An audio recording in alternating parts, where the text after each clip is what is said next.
we're going to be looking at our data to find a specific need in our grade level. As a reminder, our goals and our purpose for our PLC is we're going to identify our at-risk students early, and we're going to do that today by analyzing DIBELS data from universal screening, and then later on we'll look at progress monitoring data. We're going to use that data to drive our reading instruction to get the most growth from our students. We're going to come together and discuss student learning as a team, come up with an action plan for each child, and that might be a tier plan for that child. And then weekly we're going to progress monitor, analyze what we're seeing, come back together, and decide if what we're doing is working or if we need to change anything. I invited a cute fella to our meeting today. Alright, so today's agenda, we are looking at your class DIBELS data, and we're going to look for any students who are at risk. We're going to compare our grade level data for first sound fluency, and we're going to determine a need based on that data. So, are you ready to dig into the data? Alright, so keep in mind that when you're identifying your at-risk students, we're looking at our DIBELS data, and we don't want to just look at that composite score. We want to look at each skill, because that composite score we found can be misleading. We were talking about that earlier today, that they might score high in letter naming fluency, but really low in first sound fluency, but overall it might look like they're on grade level. So look at each skill, and just as a reminder, your benchmark for first sound fluency is 10 sounds per minute. Your letter naming fluency doesn't have a benchmark, but it's a good indicator for reading skills later on. So if you have a student that's low in letter naming fluency, that would be something, an area that you would want to concentrate on too, because it will help them when they're reading. So we're going to take a look at each class, and you brought your data with you today. So we're just going to look and make notes about who's standing out, and I can pull it up on MClass. I have access to all your classes now. Earlier, I did not. Okay. So this is my class, and I'm going to tap on beginning of year. And it's going to go. It's being so slow today. There we go. When you tap on that beginning of year, you can see all the data, not just your class summary with that composite score. You can see everything. So in this first column, you've got your composite score, and you've got first sound fluency scores in this column, and letter naming fluency in this one. The goal is at the top of each one. And now we have TRC data, which that's the highest level, the highest skill that we test in kindergarten. So we've got that in there. I believe everybody finished their TRC in there. So what I'm going to do is to get this to go from lowest to highest, I'm going to tap on first sound. And now it puts it in order for me. So I'm going to look at first sound fluency first. And when I'm going through here, all of these children who are in red or even in yellow, that's telling me that they are below benchmark. Red students are extremely low, and then your yellow are a little bit closer to our goal, but they're still lacking in that skill. So when you're looking at this, I want you to look and see their score. Look and see how far away they are from the score of 10. So go ahead, let's look at, do you want me to pull it up one at a time up here, or do you want to just look at yours? Okay, we have it all, so we'll just talk about it that way. Oh yeah, that's good. So what do you know, how many students do you see that are red in first sound fluency? 6. And I have 6 too. So it's about the same in all of our classrooms. And then do you have any yellows? I have 1. I have 2. I have 3. I actually have 4. And mine were really close to 10, like one scored 9 and one scored 7. And when I look at their letter naming fluency, it's really high. So I'm thinking these kids are probably going to catch on. I'm still gonna progress monitor them, and I'm still gonna be teaching them skills needed to produce first sounds, but I think they're gonna get it. What do you notice about yours? My guy, he is very close to first. He's got 9.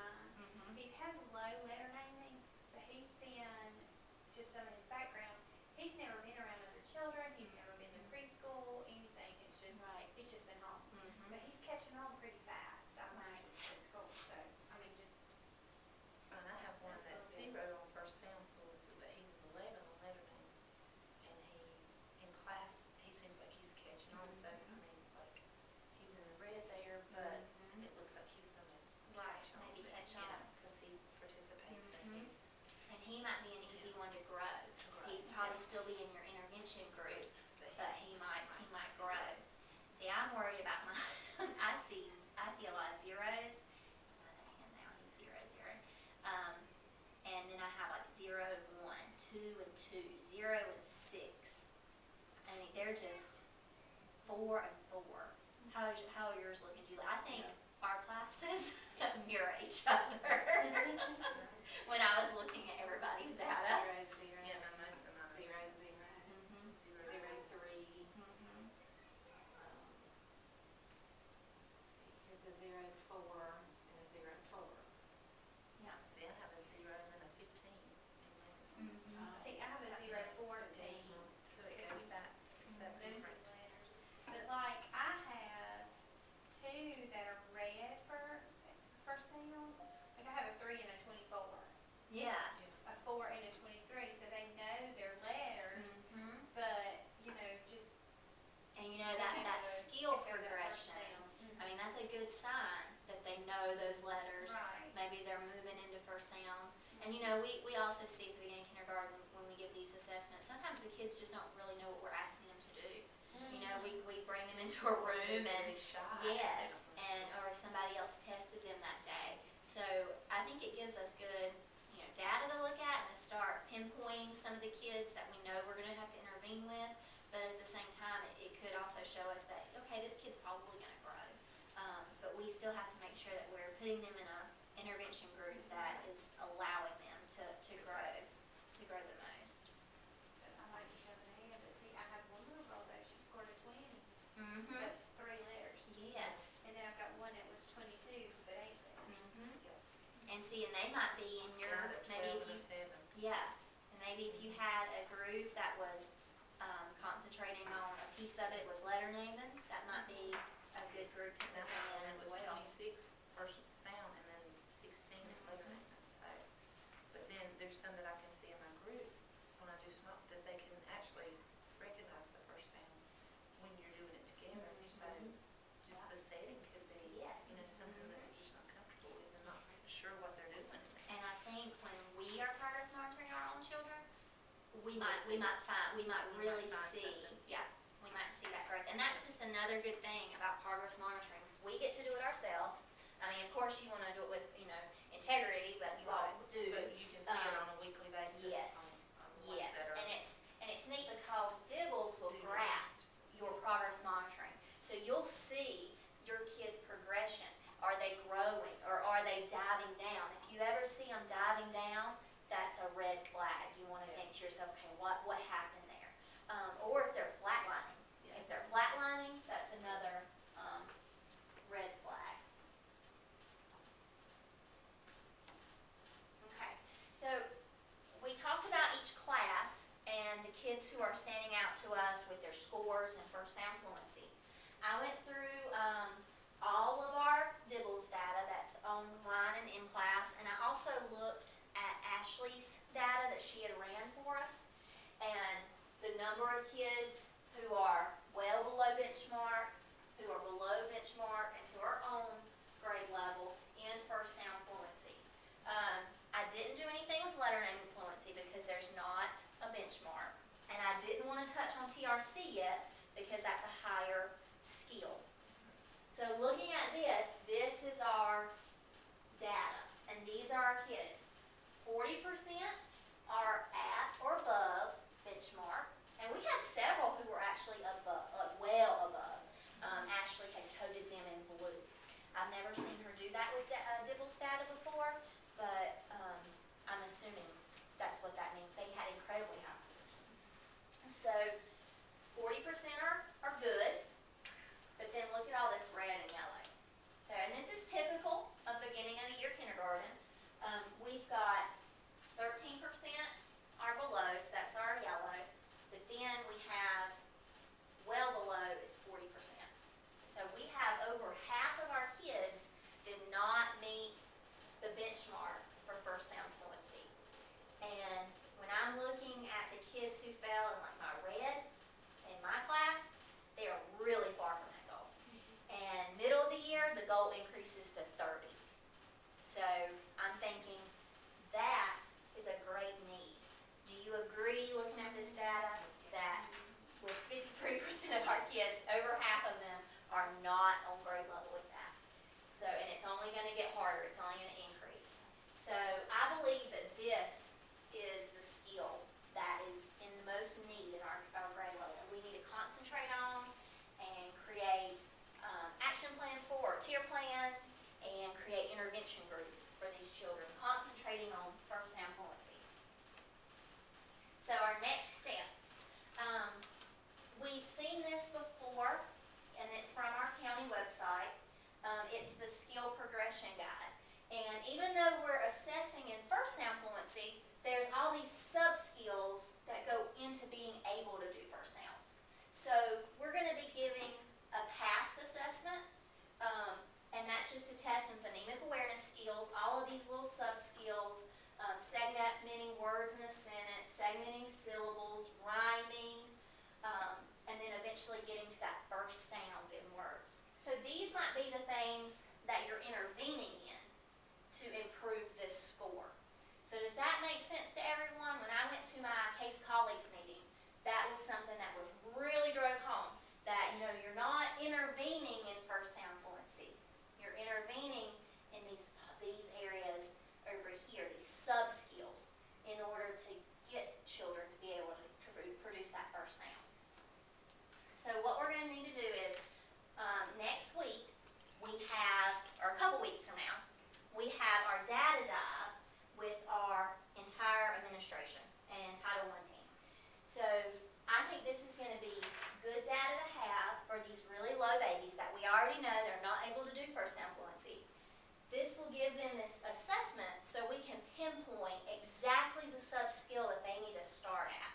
And I think that's going to help our Title I ladies when they're pulling these children out and working with them in small groups, and it's going to help us also when we are also intervening with them in our classroom.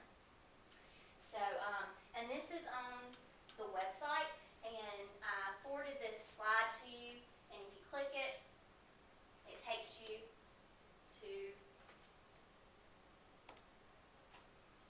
a Google Drive that you can print out and have it. There's a literacy skill progression, and that's the one we'll be focusing on. So when we're writing our plans or when we're thinking about ways to intervene with a student, this is going to be where we pull those interventions from.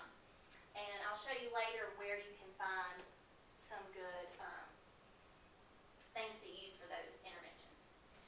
So our next steps, like we said, we're going to use the past assessment, so we'll have more data so we'll know exactly where to intervene.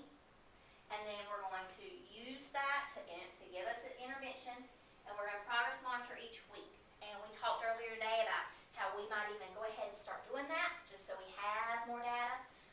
You definitely want to be intervening in something though, because if you're not intervening or you don't end up pulling them back to your group, or they're not getting enough time with you, then what's the point of progress monitoring? Because there's nothing to monitor.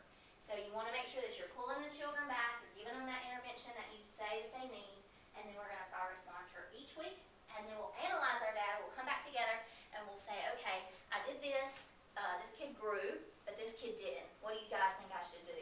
And we can be able to help each other and give each other ideas about how to meet that kid's need. So just some resources. The Florida site, there's tons of interventions on there, and they are divided into skills. So if you have phonemic awareness, which is what we are right now, you'll just click on that and it'll take you through all different kinds of interventions for rhyming, anything that you could use to help with first sounds. You have our Title I I checkout, we can go in there and check out lots of games to play with interventions.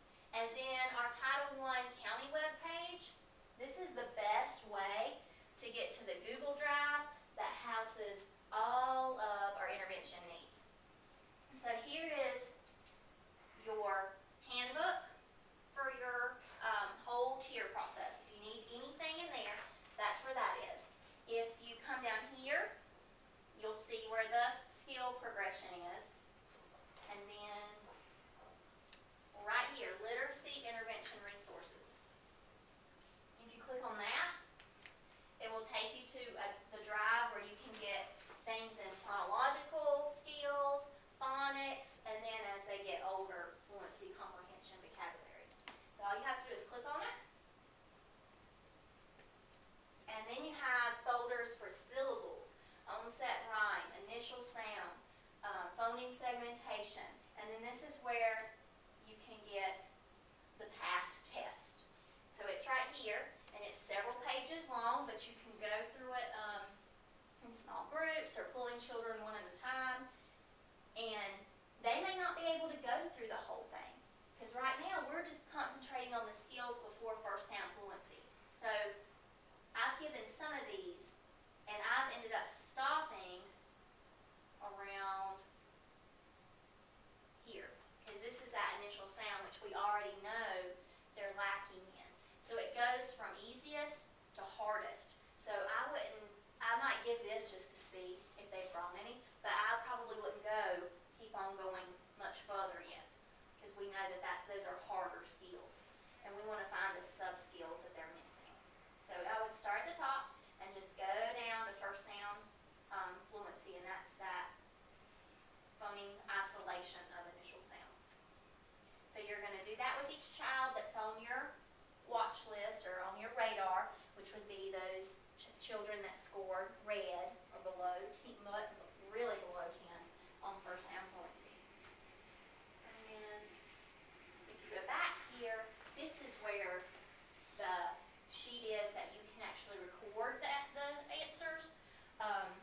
But now you can do this on each section as well.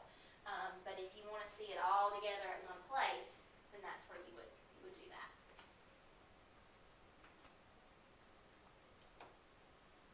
Where am I? There I am. All right, so does anybody have any questions about any of the resources or anything that we covered today? And does everybody know where we're going? So we're going to give our PASS assessment, so we're ready for our big data dive in a couple weeks. And then we're going to come back together after we figure out a specific intervention to use with these children, and then we're going to analyze our data more and figure out where to go from there. All right. Well, thank you so much for coming in and caring about your children and looking at data. I know it's hard sometimes, but I just keep thinking that